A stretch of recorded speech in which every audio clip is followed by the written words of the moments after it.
রাহমাতুল্লাহি ওয়া বারাকাতুহু। সবাই কেমন আছেন? আশা করি সবাই ভালো আছেন।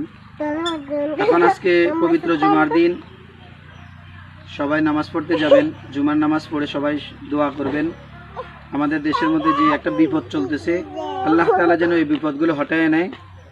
কারণ গতকালকে দেখলাম একটা মাইক্রো অ্যাক্সিডেন্ট হয়ে 4 জন মারা গেছে। তার আগের দিন একটা বাস অ্যাক্সিডেন্ট হয়েছে, মানে অ্যাক্সিডেন্ট হয় নাই, যা ফেরি থেকে উঠানো হয়েছে, নদীতে পড়ে গেছে। তো নদীতে পড়ে গিয়ে প্রায় 24 জন না 30 জনের মতো লোক মারা গেছে। তার আগের দিন, তার 2-4 দিন আগে ট্রেন অ্যাক্সিডেন্ট হয়েছে। তার 2-4 দিন আগে দেখলাম একটা জাহাজের ভিতরে জাহাজ সংঘর্ষ হয়ে 2-3 জন লোক মারা গেছে।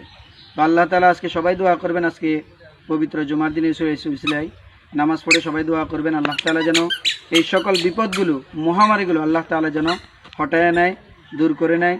সবাই দেশে এবং বিদেশে যারা আছেন সবাই আজকে নামাজ পড়ে তাদের জন্য দোয়া করবেন।